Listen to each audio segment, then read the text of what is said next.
Bienvenue sur la chaîne ID Business, c'est Arnaud Mouche. Ici on parle de business, d'entrepreneuriat et de tout ce qui peut être implémenté en Afrique comme en Europe. Aujourd'hui, je vais vous présenter un business que je fais particulièrement en Afrique, et notamment au Cameroun.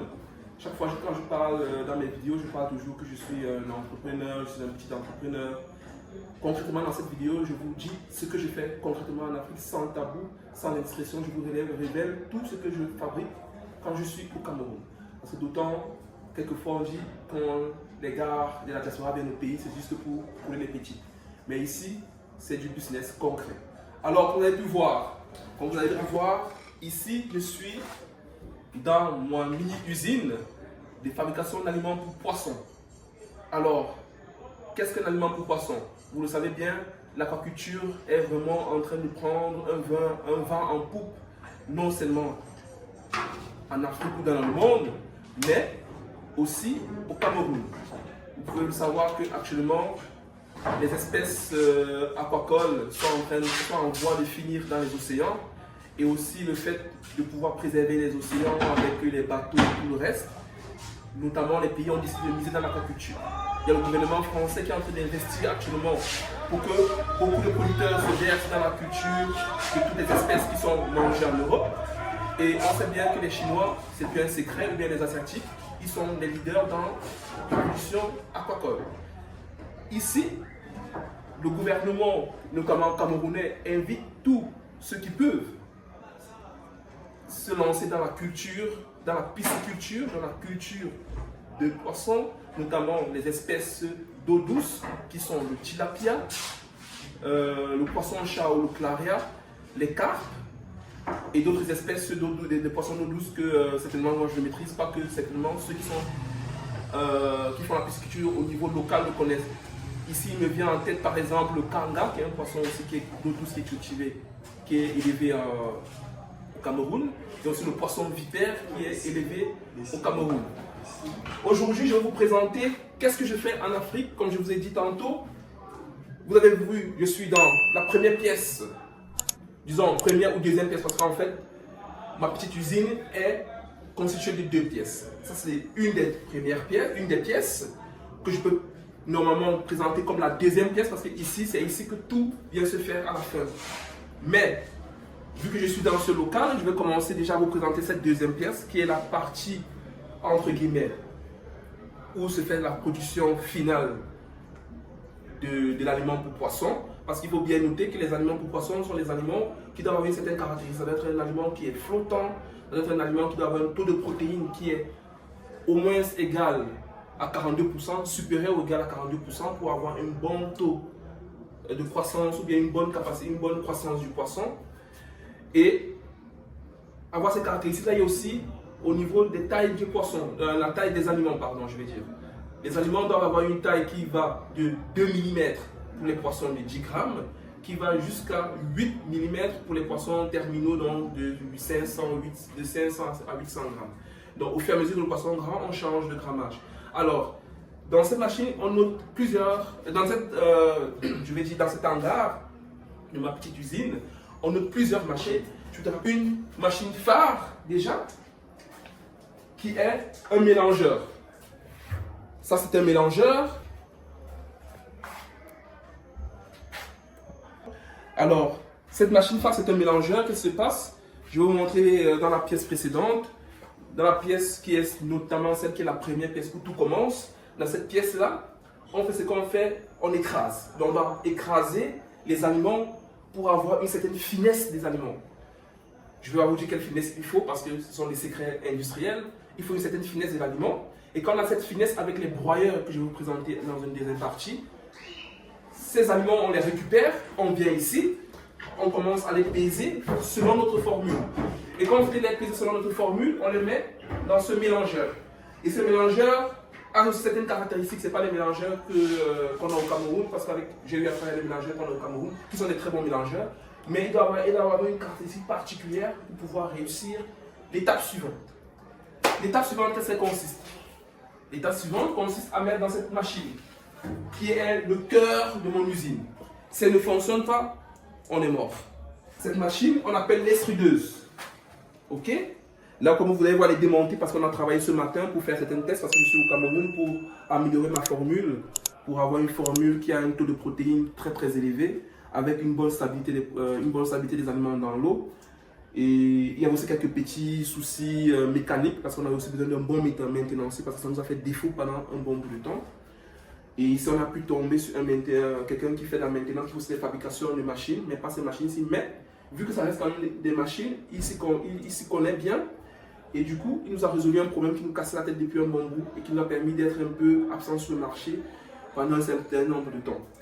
Donc, ce problème résolu, voilà, on a cette extrudeuse qui est le cœur du ballon. Après, je vais faire une vidéo pour vous parler des capacités, qu'est-ce qu'on peut faire avec une extrudeuse. Parce qu'il y a plein de trucs qu'on va faire avec une extrudeuse et donc je vais faire ici aussi au Cameroun aussi pour vous montrer que cette machine c'est un joyau. Alors, cette extrudeuse, quand on met l'aliment ici, elle passe là par cette commande qui est de l'autre côté, cette commande là, où on manipule, on commande cette machine. Les aliments descendent ici et par cette filière qui est constituée d'une vis, les aliments sortent selon le moule qu'on a mis. Aujourd'hui, on a travaillé avec un moule de 3 mm. Après, je vais vous faire voir. Avec 3 mm, on a eu des aliments qui flottent tranquilles. On a réussi notre test, on a réussi notre nouvelle formule.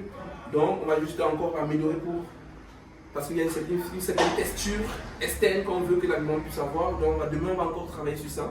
Mais sinon, revenons à nos moutons. Cette partie nous fait péter les aliments de poisson. Et quand ces aliments de poisson sont sortis, qu'est-ce qu'on fait?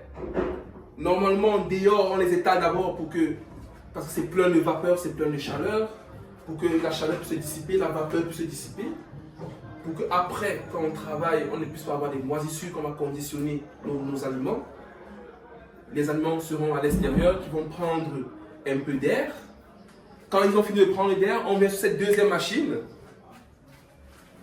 Cette machine, c'est un séchoir. Donc avec cette machine, on réussit à avoir un taux d'humidité de nos granulés flottants. Parce qu'il y a les granulés qui ne sont pas flottants, qui sont faits avec des granuleuses. Mais ici, on a un granulé qui est fait avec une extrudeuse. Donc ces granulés, ce sont des granulés flottants, qui peuvent aussi faire des granulés coulants. Ce n'est pas parce que c'est une extrudeuse que ça ne fait pas des granulés coulants. Parce que souvent, quand on achète ces machines, on pense qu'on va mettre la formule, ouf, ça sort flottant. Non, non, non. Il faut avoir une bonne formule. Une bonne capacité de gestion des paramètres de la machine et avant d'avoir un résultat flottant. Donc on tombe sur cette machine cette machine c'est une machine un séchoir comme je disais précédemment, dont on met nos aliments là. C'est une capacité, si je ne me trompe plus, à vue d'œil comme ça, 40 kg, 50 kg max. Donc on met 50 kg, on règle notre température de séchage. Mais on doit sécher très lentement parce que si on sèche très fort, on va altérer les qualités organoleptiques de nos aliments. Donc, on met là, on sèche. Quand on est prêt quand le timing est prêt, on ouvre là, allez, paf, ça sort là. Et quand ça sort là, qu'est-ce qu'on fait? On va dans la deuxième pièce. La deuxième pièce, quand les aliments sont sortis du séchoir, sont bien secs, on la met ici. Ça, c'est une enrobeuse. Avec cette machine, on réussit à mettre des condiments pour nos poissons, pour nos aliments. Dans cette machine, on réussit à mettre des condiments. Excusez, elle est un peu toute poussiéreuse parce que je n'ai pas employé depuis un certain temps. Donc, on met nos aliments là dedans. Après, on met d'autres produits pour améliorer la texture de l'aliment, pour améliorer le goût de l'aliment. On met ici. Et quand c'est fini là, qu'est-ce qu'on fait? À l'aide de cette manivelle, on renverse le bac. Et quand on renverse le bac, on peut maintenant passer en sachet à conditionner nos aliments. Bon, le matériel pour conditionner, c'est là derrière. Je ne vais pas vous montrer ça, c'est dans des box. Mais sinon, il y a le matériel pour conditionner. Maintenant, dans cette pièce, comme on est tombé dans cette pièce qui est normalement la première pièce où tout commence. Ici, on a des broyeurs qui ont différents tamis. Ok, on a un broyeur, le plus grand broyeur qui fait beaucoup de kilos par heure. Donc il peut faire combien? Il peut péter facilement 150 kilos par heure. Et on a un mini broyeur, celui-ci qui peut faire 60 kilos par heure et celui-ci dans les 150 kilos par heure. Et ce sont des broyeurs vraiment très originaux parce que ça a les caractéristiques qu'on veut. l'usure des marteaux, pour ceux qui connaissent ce que je veux dire par marteau ponitron, ceux qui sont un peu dans tout ce qui est moulin et tout le reste connaissent ce que ça veut dire les marteaux. Et on a des marteaux donc ce qui écrase en fait le grain. On a des marteaux de meilleure qualité ici parce qu'on a eu à utiliser aussi les broyeurs locaux. Parce que on va vous me dire, pourquoi vous n'utilisez pas les broyeurs locaux? J'ai eu à utiliser les broyeurs locaux comme vous avez pu voir. Mais on avait un problème au niveau des marteaux. Ça écrasait bien, mais les marteaux se foiraient aussi très rapidement. Et après, ça va augmenter nos coûts de production. Donc, on ne pouvait plus travailler avec ça. Et voilà. Et maintenant, c'est toujours difficile. Parce que, comme je vous disais, nos aliments doivent, notre aliment écrasé ici dans cette pièce doit avoir une certaine texture. Avec ces aliments, avec ce broyeur, on ne réussissait pas à avoir la texture qu'on voulait. Parce qu'on n'avait pas de bons tamis pour la texture qu'on voulait. Donc, ceci dit, dans cette machine aussi, on a une autre machine ici que vous pouvez voir. Ça, c'est toujours un malaxeur, mais de plus petite. Tu peux prendre une petite quantité d'aliments, je vais dire d'aliments, de produits. Et ici à côté, on a la granuleuse.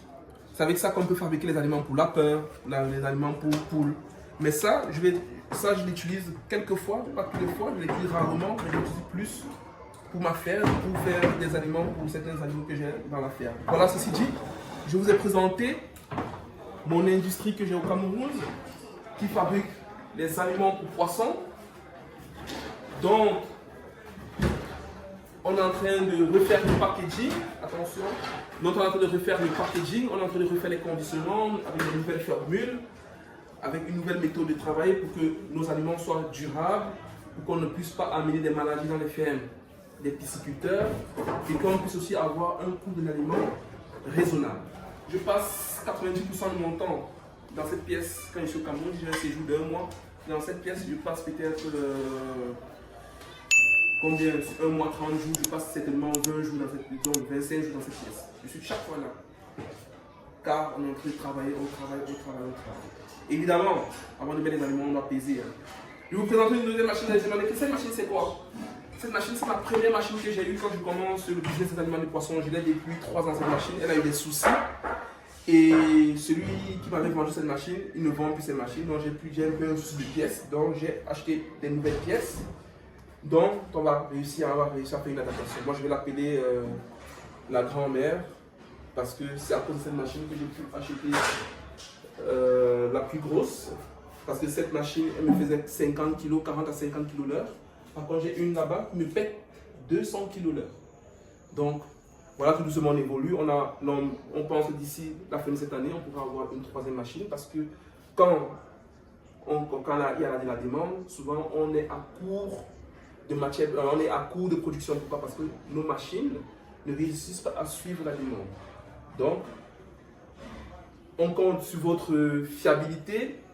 On compte sur votre fiabilité. On compte aussi sur votre confiance envers nous. Parce qu'on a beaucoup de pisciculteurs qui nous font confiance, qui nous ont fait confiance et qui nous font confiance. Donc, la nouvelle formule est prête. On va la lancer bientôt, d'ici 1 mois, le temps que les conditionnements arrivent. Et vous serez ravis parce que là, il n'est pas question que le Nigeria et les autres pays viennent dominer l'aliment des poissons au Cameroun, quand nous, les Camerounais, on a les capacités d'avoir tout. Donc c'est un défi que je me suis lancé, de pouvoir fournir des aliments aux poissons de bonne qualité et défier les Nigériens et les Européens. Sur ce dit, si vous avez aimé la vidéo, n'hésitez pas à laisser un pouce pour notifier votre amour pour cette vidéo. Abonnez-vous, partagez massivement parce que ça c'est une niche. Production des aliments pour poissons au Cameroun. Ça c'est une niche. Je peux aussi produire des aliments pour tilapia, je peux aussi produire des aliments pour carpe. J'ai toutes ces formules parce que je travaille aussi avec des ingénieurs en Europe.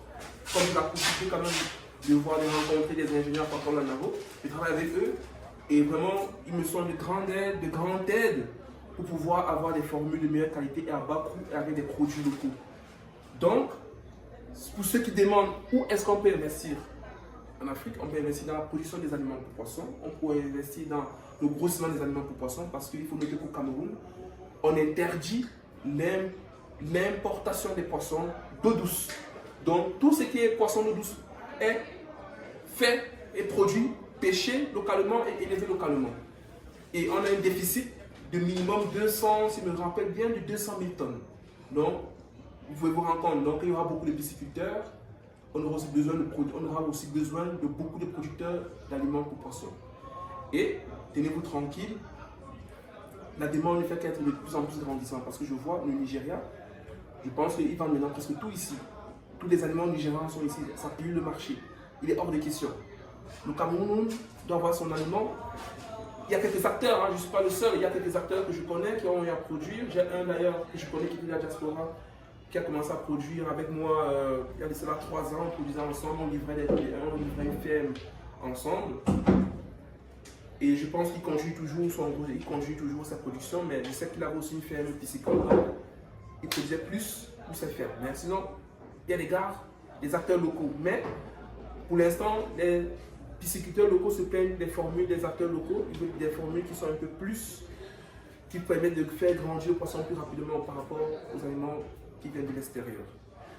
Pour ceci, je vous invite à être scotché sur la chaîne parce que j'ai d'autres pépites. Je vais vous montrer comment je fabrique les aliments, comment j'escrase, comment je vais faire passer des machines à machine, quels sont les timings, comment c'est souvent difficile parce que souvent on n'a pas le résultat qu'on veut, il faut encore modifier la machine. Donc je suis scotché parce que les prochaines vidéos vont être palpitantes. Je vais vous présenter la ferme, je vais vous présenter les avocatiers, la variété As. Donc restez scotché, à bientôt, partagez massivement. Abonnez-vous, abonnez-vous, abonnez-vous. Une fois merci, ciao.